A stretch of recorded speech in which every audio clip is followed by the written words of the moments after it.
In an unexpected turn of 2025 events, two internet sensations, Liana Deeb, the fitness influencer known for glowy reels and soft-spoken affirmations, and the wizard Liz, the self-help guru also known as the female version of Andrew Tate, for better or for worse, who makes blunt videos on female empowerment, have found themselves head-to-head at the Oxford Union debating a question that cuts deep. Has the commodification of women gone too far? Cue the chaos, you guys, because everyone seems to think Liz got cooked, that she got humbled in this debate. Also, I noticed some comments under the Oxford's post saying that Mia Khalifa was originally supposed to be in Liz's spot, but apparently they ended up replacing her with Liz. You guys, apparently the wizard Liz is going to be doing a talk tomorrow at the Oxford Union about whether the commodification of women's bodies has gone too far. And you guys know I love her, but she is on the opposing side. Please, I can't keep defending this. Can she please get it together? I just can't view her the same after all of this cheating drama and her not believing her other victims, and I really hope she learns from this though. This is just very disappointing to me. So the debate focused on whether society's use and portrayal of women's bodies for profit across industries like fashion, advertising, entertainment, and social media has crossed a line into unacceptable indirect exploitation. The proposition side, Liana and Cameron, supports the motion, arguing that the commodification of women's bodies has gone too far, and that these industries profit by exploiting women's appearances and promoting unrealistic or harmful beauty standards. The opposition side, Wizard Liz and Dana, opposes the motion, maintaining that the commodification of women's bodies hasn't gone too far and may even provide women with agency, opportunities for self-expression, and economic empowerment. Now, before we get into the clips, here's my take real quick. I think the commodification of women has gone way too far, and it's not just about ads or Instagram trends, it's baked into our culture at every level. We're seeing women's bodies turned into products, filtered, altered, and sold like commodities. Whether it's beauty apps promoting a single standard, or surgery trends turning femininity into a factory setting, it all boils down to profit. I mean, femininity itself has become a brand. Influencers and companies sell us soft girl aesthetics and empowerment slogans, but ignore the real issues like inequality and exploitation. Then there's dating culture. Apps treat women like swipeable content, completely stripping away personality in favor of algorithms that promote looks over substance. And don't even get me started on the obsession with youth. Society praises women for looking 22 forever, while billion-dollar industries profit off our fear of aging. Because guess what? Apparently when we hit 30, we're quote-unquote expired.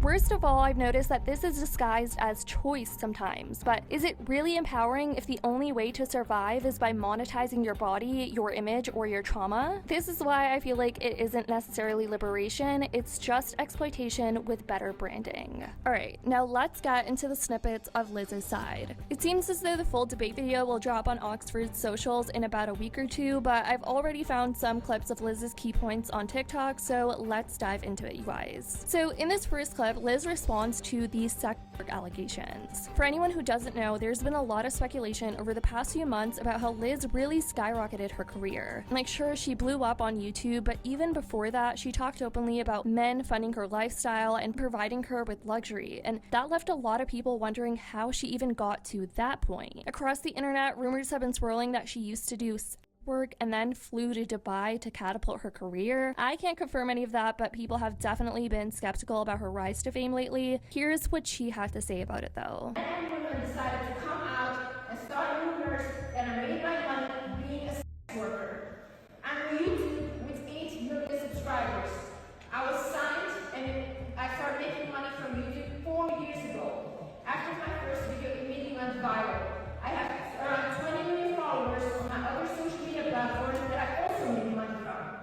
If this was a man with that many followers, no one would question where his money came from.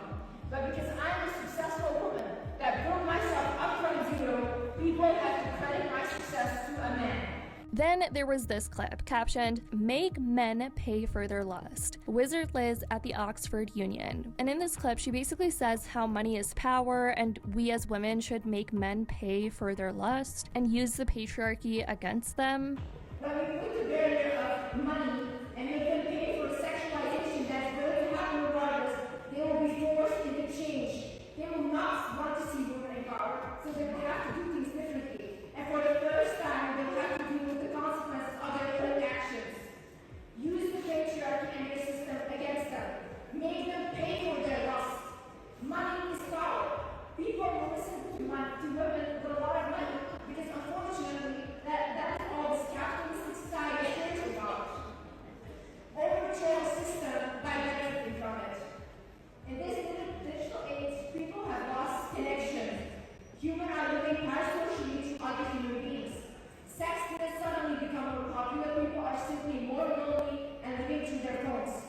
And guys, all the top comments, yeah, don't take advice from no social media influencers. The face of the hijabi woman on the left is killing me. She is like, girl, you got baby trapped. What are you talking about? She can't be serious. You can tell that girl in front of her wants to laugh so bad. I also noticed a lot of people not being fond about the fact that she was yelling. This person said, why is she yelling? What is she even trying to say? Does she know this is a debate? But this person said, why does everyone keep saying she's yelling? She's just passionate about what she's talking about. I will say there was another angle of what the debate chamber looked like and how many people were actually there, so I guess it kind of makes sense why she was yelling, I guess, or so it seemed to people. The debate chamber the Wizard Liz was addressing. Stop saying she's screaming, you fools. This person said, I don't agree with some of the things she comes out with. At times, she comes across as the female version of Andrew Tate. Sad. Keep how Liana is staring at her. I'm screaming. Reddit users also jumped in to share their opinions on the debate again, with many people coming for Liz. Of course, she's opposing the statement when that's been her main source of income for as long as she knows, and now trying to drag other women down to her level by normalizing it. Also, why are they not using her real name? This is a professional setting, so it would make more sense for them to use actual names instead of internet usernames. Probably the demand of the Wizard Liz. The other well-educated folks in there all went in with her own name. Maybe she wanted to stand out and be unique. Cameron Russell graduated from Columbia University with majors in economics and political science. Liana Deeb. Liana attended the University of Texas at Arlington from 2019 to 2023. Liz flown to Dubai at 19. LOL. Allegedly. The way the other debaters have proper titles and descriptions, and hers is just YouTuber and podcast, not even surprised to see her on the opposition side. Honestly though, this is the most embarrassing out of all. She is surrounded by smart women that had proper education, that respect themselves and wear proper attire. Her description just shows how shallow she is compared to all the other women's descriptions. And don't let me talk about this picture. Why would she choose this? This pic looks like a profile picture of an OF or escorting account. She is so embarrassing. Oh my god, don't put her on Oxford debates if she's gonna scream like she does in her videos. It's honestly sad to see how low Oxford has fallen that they are inviting a person like Liz.